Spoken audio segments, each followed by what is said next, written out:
8 साल की बेटी भी है। घर में एक बहू, एक पोती और हम 3 बाप बेटे। धन संपत्ति की तो कोई दिक्कत नहीं है। अग्रवाल बिल्डर्स का नाम तो सुना ही होगा आपने। Agarwal traders, Agarwal printing press सब हमारी हैं। अरे वाह, ये तो बहुत अच्छी बात है। फिलहाल नैना के पापा भी घर पर नहीं है, वो आते हैं तो फिर हम मुलाकात करने की तारीख निकलवाते हैं। तब तक आप अपने बेटे की कुंडली मुझे देते जाइए। देखिए, मैं तो ये सब नहीं मानता। अब घर में इसकी माँ होती तो कुंडली मिलवाती। हम मर्दों को इन चीज़ों से फर्क ही नहीं पड़ता। सुशील के घर आया रिश्ता हूबहू वैसा ही था जैसा पंडित जी ने बताया था, और नैना को भी ऐसा ही ससुराल चाहिए था, जहाँ ना ननद हो ना सास। तो फिर सावित्री जी कैसे इस रिश्ते के लिए मना करती? सावित्री जी कमलेश जी से मिलने की एक तारीख निकलवाती है और दोनों परिवार एक साथ एक रेस्टोरेंट में मिलते हैं। शादी की बात लगभग पक्की होने वाली थी, तभी नैना की होने वाली जिठानी मीना उसे इशारा कर टॉयलेट की तरफ बुलाती है। कि भाभी मुझे इशारा क्यों कर रही है? लगता है कोई बात है। नैना वॉशरूम जाती है, जहां मीना उससे कहती है, तुम्हें इस बारे में तो पता है ना कि हमारे घर में कोई सास नहीं है। कहीं इन लोगों ने तुमसे ये बात छुपाई तो नहीं है ना? नहीं भाभी, क्यों छुपाएंगे? मुझे पता है मेरी कोई सास नहीं है और कोई ननद भी नहीं है। तुम एक ऐसे घर में शादी करके आने वाली हो जहां औरतें रही ही नहीं है। इस घर के लड़कों को औरतों के साथ रहना आता ही नहीं है, सभी अपनी मर्जी से रहता है। हाँ भाभी, मुझे पता है, और मुझे ना इस बात से कोई तकलीफ नहीं है। मीना नैना को काफी समझाने की कोशिश करती है, पर नैना उसकी बात नहीं समझती और दोनों परिवारों का रिश्ता जुड़ जाता है। नैना और सुशील की शादी की तारीख निकल जाती है, पर मंडप पर जाने से पहले नैना मीना से हुई बातचीत के बारे में अपनी माँ को बताती है। मम्मी, भाभी कह रही थी कि तुम ऐसे घर में क्यों आना है जहाँ कोई औरत ही नहीं है। जल्दबाजी में हमने कोई गलत डिसीजन तो नहीं ले लिया ना? हे भगवान, ये जिठानियाँ ना कभी नहीं सुधर सकती। तेरी कुंडली से सास हटाई तो ये जिठानी नाम की डायन आकर बैठ गई। वो तो यही चाहती है कि उसका एक छत्र साम्राज्य रहे, जो रहे सब उसका ही रहे। कौन सी जिठानी चाहती है कि उसके देवर की शादी हो जाए? सारी संपत्ति की मालकिन वो अकेले बनना चाहती है। उसका सुनना छोड़ और आराम से स्टेज पर जाकर बैठ जा। जा बेटा। नैना स्टेज पर चली जाती है और रस्में शुरू हो जाती है वरमाला। पहले लड़का वरमाला पहनाता है कि लड़की? अब मुझे क्या पता, मैं भी तुम्हारी तरफ पहली बार ही शादी कर रहा हूँ। लो भाई, दूल्हा दुल्हन को ये भी नहीं पता कि पहले कौन वरमाला पहनाता है। अरे कोई बड़ी औरत है क्या घर में जो रस्में संभाले? लोगों को सास नहीं चाहिए घर में। अब देख लो, जब सास नहीं होती तो क्या होता है। मीना, तुम स्टेज पर जाओ यार, यहाँ लोग मजाक उड़ा रहे हैं। और इसी तरह जैसे तैसे वरमाला की रस्म पूरी होती है और दुल्हा दुल्हन फेरे पर बैठ जाते हैं। लड़के के परिवार वालों को लड़की को जो भी चढ़ाना है यहाँ सभी के सामने, लड़की के सामने रख दे। माफ कीजिएगा पंडित जी, ऐसा तो कोई इंतजाम हमने किया नहीं। तूने कुछ किया है क्या इंतजाम शैलेश? हमें तो इस बात का आइडिया ही नहीं था पंडित जी। अच्छा, मैं नैना के नंबर पर गूगल पे कर देता हूँ। कितना भेजना है आंटी जी, आप ही बता दीजिए। मैं लड़की के पक्ष से हूँ बेटा, मैं कैसे बता सकती हूँ कि आप उसे क्या चढ़ाएंगे क्या नहीं। आपको जो समझ में आए अपनी योग्यता अनुसार चढ़ा दीजिए। वैसे कम से कम आपको डायमंड की फुल सेट तो चढ़ानी चाहिए थी। पहली शादी देख रहे भाई, जिसमें दुल्हन को गहने भी नहीं चढ़े। अरे सगुण के नाम का एक चैन तो खरीद लेना चाहिए था। तेरे भी तो शादी हुई थी शैलेश, क्या तुझे भी नहीं पता? तो मेरे ससुराल वालों ने मुझे कौन से गहने चढ़ाए थे आंटी जी? लगता है आप भूल गई, ये हाफ पैंट में शादी करने आ गए थे। आज तो फिर भी कोट पैंट पहन कर आए। एक शादी का एक्सपीरियंस का यही तो नतीजा है। सभी के बीच नैना और उसके ससुराल वाले मजाक का पात्र बन जाते हैं, पर शादी तो होनी ही थी। हल्दी चढ़ी हुई लड़की कभी बिना विदा हुए रुकी है क्या? और इसी तरह नैना विदा होकर कमलेश के घर की बहू बन जाती है। नैना सुशील के साथ अपने ससुराल की चौखट पर पहुंचती है, पर वहां गृह प्रवेश के लिए कोई नहीं था। यहाँ क्या खड़ी हो, चलो अंदर चलो, मुझे नींद आ रही है। बिना गृह प्रवेश की रस्म के मैं अंदर कैसे चली जाऊं सुशील जी? और कुछ देर बाद एक थाली में एक दिया लिए मीना रिंकू के साथ वहां आती है। नहीं चाची आ गई, नहीं चाची आ गई। माफ कीजिएगा देवर देवरानी जी, अब मुझे शादी की रस्में भी देखनी थी और यहाँ कोई सास तो है नहीं जो हमारे पीछे से बहू के स्वागत की तैयारी करके रखे। और ऊपर से ये रिंकू है कि मान ही नहीं रही, परेशान करके रख दिया इसने मुझे। गृह प्रवेश के नाम पर मीना नए विवाहित जोड़े की आरती उतारकर उन्हें अंदर बुला लेती है। नैना को लगा था कि रात में उसके ससुराल में न जाने कितने सारे फंक्शंस होंगे, पर जिस घर में हमेशा से लड़के ही रहे हो वहाँ कैसे फंक्शंस और कौन ही करे। वहाँ तो काम बिखरा हुआ रहता है, बस काम। नैना जैसे ही अपने कमरे में जाती है वो क्या देखती है, कपबोर्ड के सारे कपड़े बिस्तर पर फैले हुए हैं। ड्रेसिंग टेबल पर परफ्यूम की जगह दर्जनों चाय के कप रखे हुए हैं और न जाने कितने पुराने, जिनको वहां से उठाकर धोने में भी नहीं डाला गया था। बाप रे बाप, कितनी गंदगी मचा रखी है। और ये तो आती ही सो गए। मैं चेंज कर लेती हूँ। नैना जैसे ही बाथरूम में जाती है तो वो धड़ाम से फिसल कर फर्श पर गिर जाती है। गिरती भी कैसे ना, फर्श पर साबुन के मोटे मोटे लेयर्स जो जमा हो चुके थे। ये बाथरूम कितने सालों से नहीं धुला है, और ऐसे बाथरूम में सुशील जी नहाते कैसे हैं? ओ गॉड, इस आदमी को तो जरा भी हाइजीन मेंटेन करना नहीं आता। बेचारी नैना अपनी शादी की पहली रात अपनी कमर और पैरों में ऑइंटमेंट लगाकर बिताती है। अगली सुबह 9 बज गए। ओ गॉड, हाँ मैं तो भूल ही गई थी, यहाँ कोई सास ही नहीं है जो मुझे देर से उठने के लिए 2 बातें सुनाएगी। चलो ये तो बढ़िया है।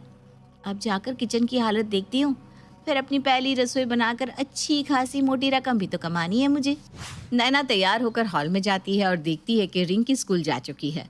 सुशील और शैलेश काम पर निकल रहे हैं। मीना किचन में काम कर रही है और कमलेश जी खाकर उठ रहे हैं।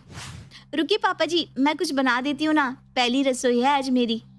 ये सब तेरी सास होती तो होता, पर अब तेरा इतना ही मन है तो टेबल से बिस्किट ला कर दे दे मुझे, वही तेरी पहली रसोई समझ कर खा लूंगा। नैना बिस्किट लाकर कमलेश को पकड़ा देती है और कमलेश बिस्किट खाकर दुकान के लिए निकल जाता है। ये क्या, ना कोई शगुन ना कुछ मेरी मुंह दिखाई के लिए दिया। तुम अब भी उम्मीद लगाकर बैठी हो कि तुम्हारी मुंह दिखाई होगी। जिन लोगों को ये भी नहीं पता कि उनकी शर्ट का सेट का पैंट कहाँ है, वो मुंह दिखाई की रस्म करेंगे। शादी हो गई वही बहुत समझो तुम। वैसे शादी के 8 सालों तक मुझे मायके जाने को नहीं मिला, क्योंकि मैं घर की इकलौती बहू हूँ ना। रिंकी ने तो अपने नाना नानी को बस वीडियो कॉल पर ही देखा है, इसलिए मैं उसे लेकर अपने मायके जा रही हूँ। तो अब कुछ दिन तुम ही सब संभालो। पर मैं कैसे, मैं क्या? तुम्हें चाहिए था ना बिना सास का ससुराल, तो देखो मजे। और हाँ, रात को किसी का इंतजार मत करना। कभी कोई 1 बजे आता है, कभी 2, कोई आता ही नहीं। खास करके देवर जी, हफ्ते में 3 ही दिन वो घर पर मिलते हैं।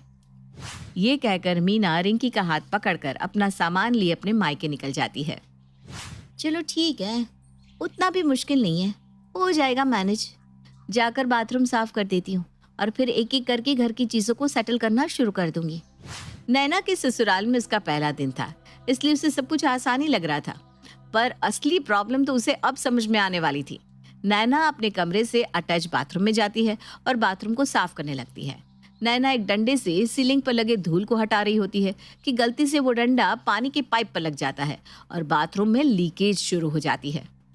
एक काम ठीक हुआ नहीं कि दूसरा खराब हो गया।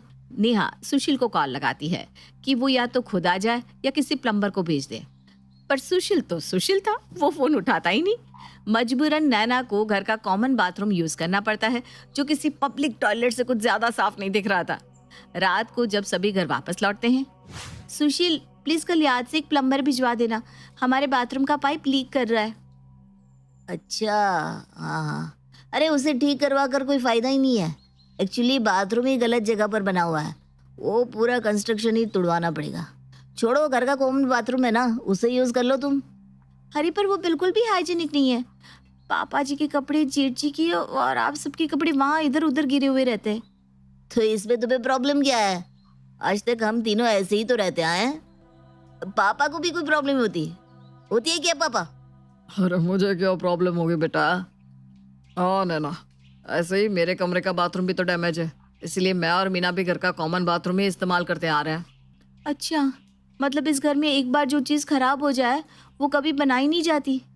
ठीक है, फिर मैं बाथरूम में ताला लगा देती हूँ। और एक ही दिन में नैना को पता चल जाता है कि मीना ने उसे इस घर में शादी करने को क्यों मना किया था। नैना घर के कॉमन बाथरूम में ना ठीक से नहा सकती और ना ही अपना सामान वहां रख सकती थी। उसका पर्सनल स्पेस ही एक तरह से खराब हो चुका था।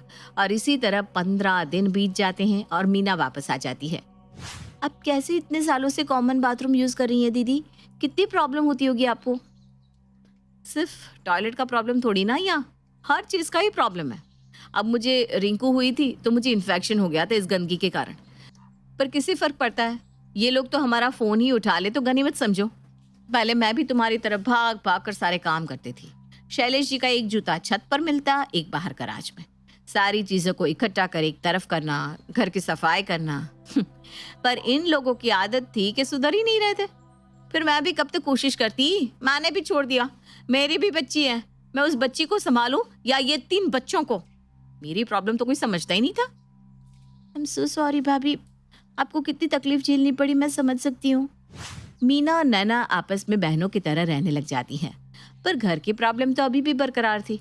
कुछ दिनों बाद नैना को पता चलता है कि वो प्रेग्नेंट है। वो इस बात को सबसे पहले मीना को बताती है। रिंकी के समय तो मैंने सब कुछ सह लिया, पर तेरे साथ मैं वो नहीं होने दूंगी जो मेरे साथ हुआ था। एक तो ये लोग शैम्पू करने के बाद कभी फर्श पर एक वाइपर भी नहीं चलाते कि पानी हट जाए। तू अगर वहां गई और फिसल गई तो और कोई फ्लश भी नहीं करता। उस टॉयलेट को तू यूज करेगी तो तुझे इन्फेक्शन हो सकता है। लड़कों का क्या है, उन्हें बहुत कम ही यूरिन इन्फेक्शन होता है, पर लड़कियों के शरीर की बनावटी भगवान ने ऐसी बनाई है। ऊपर से तेरे साथ अभी एक और जान भी जुड़ गई है। मैं ये रिस्क नहीं ले सकती। और अगले दिन से ही मीना रसोई संभालना बंद कर देती है। नैना तो प्रेग्नेंट थी, वो कोई काम क्यों करती? सुबह सुबह जब शैलेश, सुशील और कमलेश अपने कमरों से बाहर आते हैं, वो देखते हैं कि आज नाश्ता बना ही नहीं है। नाश्ता मिलेगा कि नहीं बहू? जा शैलेश, जरा किचन में देखा तो कुछ बना हुआ हो तो मुझे ला कर देते हैं, मुझे अपनी दवाइयाँ लेनी है। नाश्ता बनाने में मीना तो कभी इतनी देरी नहीं करती, न जाने क्या हो गया। कोई बात नहीं भैया, मैं जाकर नैना को बुला देता हूँ, वो कुछ बना देगी। नहीं, नैना कुछ नहीं बना पाएगी, क्योंकि वो माँ बनने वाली है और उसका शरीर अभी बहुत कमजोर है। डॉक्टर ने उसे सिर्फ और सिर्फ आराम करने को कहा है। अरे वाह बहू, तूने तो ये बड़ी अच्छी खबर सुनाई। इसी बात पर कुछ मीठा खिला दे। मीठा, नमकीन, मसालेदार सब कुछ खिला दूंगी ससुर जी। बस उसके पहले घर के टॉयलेट का काम शुरू हो जाए तो अच्छा होगा, क्योंकि मैं नहीं चाहती कि रिंकू के वक्त जो मुझे झेलना पड़ा वो नैना को भी झेलना पड़े। तो जब तक इस घर के सारे टॉयलेट बनकर रेडी नहीं होते और आप लोग अपनी हरकतों से बाज नहीं आते, किचन में खाना नहीं बनेगा। ये सुनते ही सभी की सिट्टी पिट्टी गुल हो जाती है। बिना खाए कोई कितनी ही देर रह सकता था। सुशील और शैलेश समझ जाते हैं कि उनकी लापरवाही अब उन पर ही भारी पड़ने वाली है। मीना ने अगर किसी बात की जिद पकड़ ली तो जब तक वो पूरी ना हो वो मानने वालों में से नहीं है। मुझे लगता है हमें कल ही प्लम्बर को बुला लेना चाहिए। पर भाभी भी क्या करती भैया, हमने भी कुछ ज्यादा ही लापरवाही कर दी थी। और अब तो ये नैना की हेल्थ का सवाल है, कल ही बाथरूम का काम शुरू करवा देते हैं। और अगले ही सुबह घर में प्लम्बर आ जाते हैं और फौरन बाथरूम ठीक करने का काम शुरू हो जाता है। सिर्फ बाथरूम से नहीं होगा, आप लोगों को अपनी चीजों का खुद से ख्याल भी रखना पड़ेगा। मैं और भाभी अकेले सब कुछ नहीं कर सकती। हमारे पेट में खाना चला जाए तो हम वो भी कर लेंगे, तुम टेंशन मत लो। मीना के एक स्टैंड के बाद सभी लाइन पर आ जाते हैं और अपनी चीजों को ढंग से रखना भी शुरू कर देते हैं। अब तो खाना मिल जाएगा ना मीना, कि कुछ और भी कर